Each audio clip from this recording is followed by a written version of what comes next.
dit, Sonia, ma tante qui vous aime beaucoup, qui vous suit partout, votre nom est dans sa bouche, elle est en train de pleurer, mais elle a dit qu'elle a honte. Elle a honte d'aller vous voir. Donc, elle m'a dit, va expliquer à ma lady, la sugar cream, la chichibo, son chef, la Scott certifié.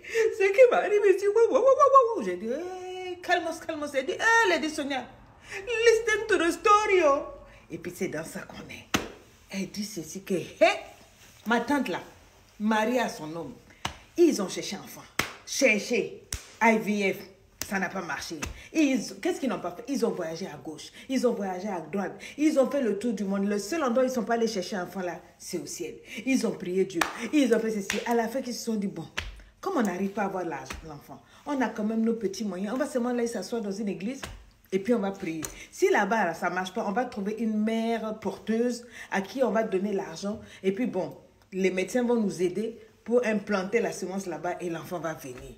En attendant, allons pour nous asseoir dans une église. Il y a une église qui était en vogue là.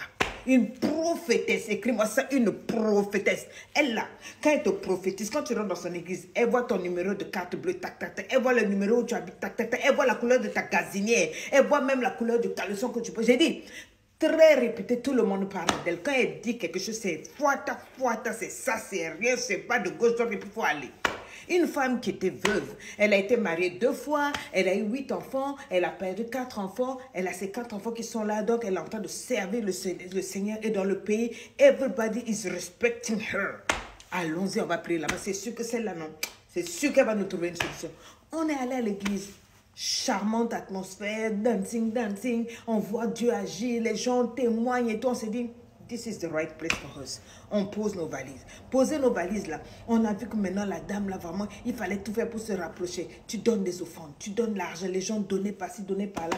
Et puis après, on a eu accès à elle. Quand on a eu accès à elle, elle nous a presque adoptés. Elle a dit que Dieu va vous donner un enfant. Et ma tante a dit, ouais. C'est dans ça que petit à petit, la prophétesse, maintenant, un jour, elle a dit à mon mari que vraiment, de temps en temps, elle aurait besoin d'aide, s'il peut la conduire dans certains endroits parce qu'elle ne sait pas conduire. Et elle m'a demandé, monsieur, j'ai dit, il n'y a pas de problème. Peut-être que c'est pas là que Dieu va passer pour nous bénir. Je te prête mon mari pour qu'il t'aide à conduire de temps en temps pour aller dans des endroits importants, comme tu as dit. Et puis c'est là où j'ai remarqué que quand mon mari maintenant revenait, il parlait beaucoup de la prophétesse là. Toutes les conversations tournaient autour de la prophétesse. Au début, ça ne me disait rien. Après un moment, je l'ai fait à ça. J'ai dit, chérie, on dirait que la femme là t'intéresse. Il a dit, mais comment tu peux dire ça? Une femme d'un certain âge, elle a déjà eu 8 enfants, c'est pas mon spec, c'est pas mon type de femme, tu es trop jalouse. J'ai dit, non, c'est seulement parce que un peu, la prophétesse. Je suis une femme, je sais sentir ces choses-là. Et j'ai remarqué que quand on est en présence, la manière dont la femme là te regarde, ce n'est pas catholique. Il a dit, arrête ça, va prier, on va chasser cet esprit de jalousie là. C'est quoi même avec toi? J'ai dit, my bad, j'ai mis ma main sur ma bouche, let me go. J'ai fait même ma bouche, je suis partie. Maintenant, c'est dans ça là. Petit à petit, il a commencé à l'accompagner. Quand il l'accompagne, il revient, il raconte des trucs. Là, des fois, je l'ai fait à soi. J'ai dit, papa, moi aussi, je prie. Dis-moi quand vous partez là, vous partez où? Il a dit que je vais te dire. Elle m'a emmené dans un endroit, en fait, comme elle est très très forte là, on est parti dans un endroit, un gros bizarre là. C'est là où il y a des braqueurs. Et les braqueurs là, elle est partie pour travailler leurs armes, pour que quand on tire sur eux, si on diamant les attrape, quand on tire sur eux, ça ne rentre pas, pour les canquer de la tête aux pieds. Hein? J'ai dit, mais quand on est arrivé là-bas, elle a dit que pour qu'elle ne paraisse pas louche, pour qu'ils aient confiance en lui, pour qu'ils puissent s'insérer, enfin être à l'aise avec eux, il faut qu'elle le présente comme étant le mari. Parce que les gens se moquent d'elle, comme elle est célibataire et tout. Si elle dit que c'est le mari, ils ne vont pas s'inquiéter, comme c'est des braqueurs, ils ne vont pas croire que c'est la police et tout. Donc j'ai accepté. J'ai dit, tu as accepté. Toi, tu es mon mari. On prie chez elle. Elle est prophétesse. Avec ses fétiches, ça ne suffit pas. Il faut qu'elle montre que tu es son mari. Il dit, ah, laisse-moi et tout et tout. Et chaque fois, il lui racontait, on est parti à tel endroit pour tel policier. Elle a fait ça. Donc, il voyait tous les secrets. Mais je vous dis que dans la maison, on ne parlait que de ça maintenant. La prophétesse. Là, pour moi, j'ai dit... Un jour, ça devenait tout. Je suis allée prendre rendez-vous avec la prophétesse. J'ai dit, maman, excusez-moi, vous êtes comme une marraine pour moi. Je voulais juste demander, est-ce qu'il y a quelque chose entre vous et mon mari? La dame dit, oh, arrière de moi, Satan. Moi, quel mari? Moi, mon mari, c'est Dieu. Mon mari, c'est le Saint-Esprit. Elle a commencé à rentrer en transe et tout et tout. Je l'ai regardé dans mon cœur. J'ai dit, ah, le petit Saint-Esprit que j'ai là, il me dit que something is fishy. Anyway, quand ça a pourri, on va sentir. Je suis restée là. C'est là que mon mari, maintenant, ça a commencé à devenir papa. Un jour, mon mari est venu s'asseoir. Il me dit que non, il veut me parler, que la prophétesse a dit que vraiment si je peux enlever sa honte, tu sais que dans le pays, on a le droit d'avoir 2 femmes, elle ne m'intéresse pas. Elle a dit qu'elle va nous payer, elle va nous donner l'argent comme beaucoup de gens, les gens donnent des offrandes, on va jouer donner son mari, elle veut annoncer aux gens que je suis sa 2e femme et tout, est-ce que tu peux accepter? J'ai dit, mais chérie, on n'a pas besoin de ça, nous ce dont on a besoin c'est d'un enfant.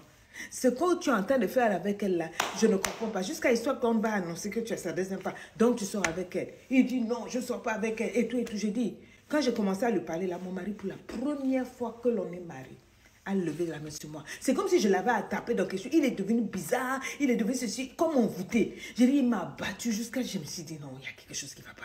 Il y a quelque chose qui ne va pas. J'ai quitté l'église, je suis allée, j'ai commencé à prier chez un autre homme de Dieu. L'homme de Dieu a dit, on a envoûté ton mari, la femme la sort avec. Le temps que je parle, que je revienne de chez l'homme de Dieu, là, même pas 2-3 jours, mon mari a appelé ma famille. Et sa famille, il dit d'annoncer devant tout le monde que oui, voilà, il va épouser une 2e femme et tout. Une femme qui a eu 8 enfants. Elle a au moins 6 ans de plus que lui. Il faut la voir. Et elle est venue, elle a garé la voiture, elle est rentrée. Donc j'étais là, j'avais la bouche ouverte. Ma famille s'est tournée pour me regarder. Moi, mais je ne savais pas quoi. Parce que non, que comme je ne mets pas au monde, au moins avec cette femme-là, même si elle est bien plus âgée, il y a déjà les enfants. En tout cas, il a sorti une histoire bizarre. Et comme il avait maintenant un peu d'argent, il a beurré les yeux de sa famille. Sa famille a dit, bon, qu'est-ce que nous on peut faire? Qu'est-ce que tu demandes? J'ai dit, j'étais assise là comme une bête. Je me suis levée, j'ai dit, je ne peux pas accepter. Là, ma famille a dit, on ne peut pas accepter. S'il veut cette femme-là, prophétesse, ils n'ont qu'à se marier. Vous savez quoi? Le temps que j'aille déposer les dossiers de divorce, chez nous, on a le droit, les maisons m'ont droit à 4 femmes. Le temps que j'aille déposer, ils sont allés se marier. Ils sont allés se marier. C'est dans ça, je suis seule. J'ai quitté la maison comme ça, sans rien. Toutes ces années de mariage, tout ce qu'on a dépensé pour avoir un enfant, tout est parti à l'eau. J'ai détesté Dieu. Jusqu'à ce que dernièrement, je tombe sur une vidéo de Lady Sonia, une prière qu'elle avait faite en 2016.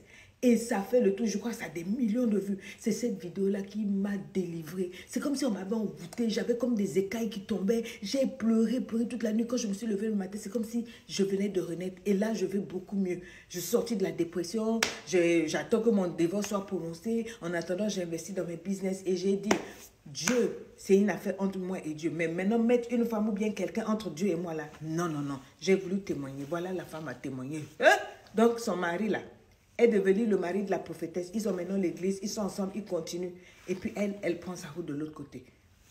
Qu'est-ce que vous en pensez dans les commentaires?